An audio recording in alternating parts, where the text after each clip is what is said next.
Fluid mosaic model is the most accepted one model about the cell membrane structure. According to the fluid mosaic model, the proteins are not confined or located on the surface like unit membrane model. Instead, the proteins are embedded in the lipid bilayer in mosaic manner, like stone are embedded in a river or water. Similarly, here the proteins are embedded in lipid bilayer. Proteins जो मौजूद हैं इस lipid bilayer के अंदर वो इस तरीके से एम्बेडेड हैं कि यहां पर कुछ प्रोटीन्स वो पोरस स्ट्रक्चर्स बनाती हैं और ये ऐसे पोरस स्ट्रक्चर्स हैं जिनको प्रोटीन चैनल्स कहा जाता है, थ्रू विच मटेरियल्स और substances from outside environment come inside the cell through this particular pores जो कि इस मेम्ब्रेन के अंदर मौजूद हैं। इसी तरीके से कुछ प्रोटीन्स स्ट्रक्चर को स्टेबिलिटी देने के लिए एम्बेडेड हैं लिपिड बाइलेयर के अंदर, और अगेन यहां पर जो लिपिड बाइलेयर है that is made up of phospholipid. जो फ्लूइडिटी है सेल मेम्ब्रेन के अंदर that is because of the lipid bilayer, and again यहां पर कुछ और लिपिड्स भी पाई जाती हैं लाइक कोलेस्ट्रॉल जो कि एक टाइप है लिपिड की, वो भी यहां पर मौजूद है। Other than these structures carbohydrates are also present here जो कि प्रोटीन्स और लिपिड्स के साथ मिलकर कॉन्जुगेटेड मॉलिक्यूल्स बनाने में इन्वॉल्व होते हैं like glycoproteins and glycolipids. Both glycolipids and glycoproteins provide structurally stability to the cell membrane. Overall अगर स्ट्रक्चर की बात करेंगे तो इस मॉडल के अंदर हमें तीनों बायोलॉजिकल मॉलिक्यूल्स नजर आते हैं like proteins present here in embedded form, lipids in the form of phospholipid and cholesterol, and carbohydrates are also present here in the structure of cell membrane. So अगर functions की बात की जाए यहां पर तो इस मॉडल के हवाले से सेल मेम्ब्रेन के फंक्शंस को अंडरस्टैंड करना बेहतर तरीके से ऑब्जर्व किया जा सकता है। Like cell membrane contains charge pores जो कि प्रोटीन्स के बने हुए हैं through which movement of the material होगी from outside to inside the cell and inside cell to outside environment. और वो मूवमेंट एक्टिव ट्रांसपोर्ट भी हो सकती है और पैसिव ट्रांसपोर्ट भी हो सकती है। लाइक अगर तो मूवमेंट ऑफ मटेरियल और सब्सटेंसेस जो हो रही है according to the concentration gradient means high concentration to low concentration हो रही है तो दैट इज पैसिव ट्रांसपोर्ट। लेकिन अगर मूवमेंट जो है वो अगेंस्ट द कंसंट्रेशन ग्रेडियंट होती है मींस लो टू हाई की तरफ हो रही है, चाहे वो outside environment to inside cell है या सेल के एनवायरनमेंट इनसाइड से आउटसाइड होगी, तो दैट इज जो मूवमेंट अगेंस्ट द कंसंट्रेशन है दैट इज एक्टिव ट्रांसपोर्ट। और एक्टिव ट्रांसपोर्ट के अंदर एनर्जी जो है वो यूटिलाइज होगी, खर्च होगी in the form of ATP. So जो फंक्शंस हमें नजर आते हैं सेल मेम्ब्रेन के उनको ऑब्जर्व किया जाएगा यहां पर। सबसे पहली जो चीज हमें नजर आती है सेल मेम्ब्रेन के फंक्शंस के हवाले से that is cell membrane act as barrier. वो रुकावट का काम करती है और वो ट्रांसपोर्टेशन ऑफ मटेरियल्स को, ट्रैफिक ऑफ मटेरियल्स को रेगुलेट करने में इन्वॉल्व होती है। So the first function is transportation of the material is one of the most और vital role जो सेल मेम्ब्रेन प्ले करती है। Then cell membrane act as a barrier, और ये एक ऐसा बैरियर है जो चीजों को, सब्सटेंसेस को इतनी आसानी से सेल के अंदर आने की इजाजत नहीं देती। यहां पर मटेरियल को चूज किया जाएगा according to the demand of the cell.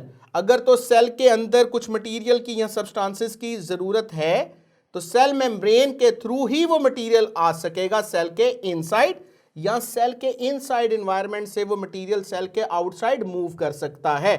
So that is very important function of the cell membrane, जिसके अंदर सेल मेम्ब्रेन एक्ट करती है as a barrier between the cell content and their environment and allowing only selective substances to pass through it. इसी वजह से जो cell membrane है उसको सिलेक्टिवली परमिएबल और डिफरेंशियली परमिएबल मेम्ब्रेन कहा जाता है, क्योंकि ये एक ऐसी मेम्ब्रेन है जो कि मटेरियल्स के अंदर डिफरेंशिएट करती है, उनको चूज करती है कि किस मटेरियल ने सेल के इनसाइड आना है और किस मटेरियल ने सेल के इनसाइड से आउटसाइड एनवायरनमेंट मूव करना है। इसके अलावा जो फंक्शन हमें नजर आते हैं सेल मेम्ब्रेन के अंदर, रेगुलेशन है of material. Regulation of material को अगर हम डिवाइड करते हैं मटेरियल के अकॉर्डिंगली, तो यहां पर सबसे पहले कुछ ऐसे मटेरियल ऑब्जर्व करते हैं जो कि आसानी से सेल मेम्ब्रेन को क्रॉस कर जाते हैं। लाइक उन मटेरियल्स में lipid soluble molecules, lipid soluble molecules और लिपिड मॉलिक्यूल्स आसानी सेल मेम्ब्रेन को क्रॉस कर सकते हैं, और उसकी रीजन यहां पर लिपिड्स की परसेंटेज की वजह से है। अगर सेल मेम्ब्रेन के स्ट्रक्चर को देखा जाए तो यहां पर ओवरऑल परसेंटेज ऑफ लिपिड ज्यादा है, इसीलिए अगर कोई भी सब्सटेंस जो सेल के आउटसाइड एनवायरनमेंट है वो लिपिड बेस है, that particular molecule which is lipid soluble molecule, then this molecule can easily cross the cell membrane like dissolve like phenomena यहां पर हो रहा है, क्योंकि यहां पर हमें परसेंटेज ऑफ लिपिड ज्यादा नजर आती है। इसी तरीके से कुछ ऐसे भी मॉलिक्यूल्स हैं जिन पर कोई चार्ज नहीं होता, वो न्यूट्रल मॉलिक्यूल्स होते हैं, like gases, oxygen, carbon dioxide, similarly glucose वगैरह जो है, इनके ऊपर नेट चार्ज कोई भी मौजूद नहीं होता, ये न्यूट्रल मॉलिक्यूल्स हैं। ये भी आसानी सेल मेम्ब्रेन को क्रॉस करके सेल के इनसाइड एनवायरनमेंट आ सकते हैं, और इसी तरीके से सेल के inside environment to outside environment move कर सकते हैं। लेकिन कुछ मॉलिक्यूल्स ऐसे भी होते हैं जिनके ऊपर चार्ज मौजूद होता है, वो चार्ज पॉजिटिव चार्ज भी हो सकता है और नेगेटिव चार्ज भी हो सकता है। सो ऐसे मॉलिक्यूल्स और आयंस आसानी सेल की मेम्ब्रेन को क्रॉस नहीं कर सकते। उनको क्रॉस करने के लिए यहां पर प्रोटीन्स के चैनल्स और पोर्स मौजूद हैं, जिनके थ्रू सेल मेम्ब्रेन के अंदर से वो मॉलिक्यूल्स और आयन क्रॉस करते हैं outside environment to inside environments. Like sodium ion है, वो सोडियम चैनल से गुजरेगा, क्लोराइड्स हैं, वो क्लोराइड चैनल से गुजरकर ही सेल मेम्ब्रेन को क्रॉस करके इनसाइड एनवायरनमेंट आ सकते हैं।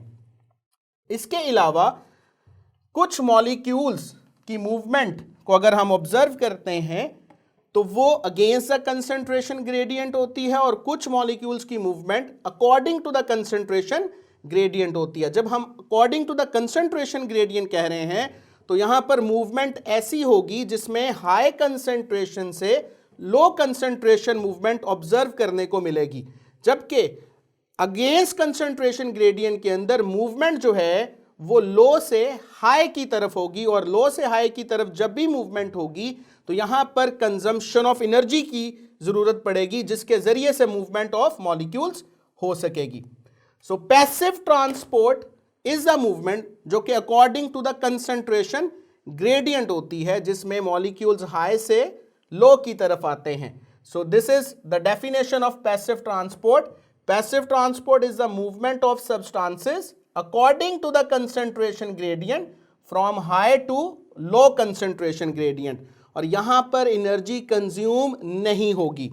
जबकि अगर एक्टिव ट्रांसपोर्ट को देखा जाए तो एक्टिव ट्रांसपोर्ट के अंदर सब्सटेंसेस और मटेरियल मूव करते हैं from the area of low concentration gradient to area of high concentration, and this uphill movement, इसमें लो से हाई की तरफ होगी, that is uphill movement of material require energy, the energy used for the movement of material provided by ATP.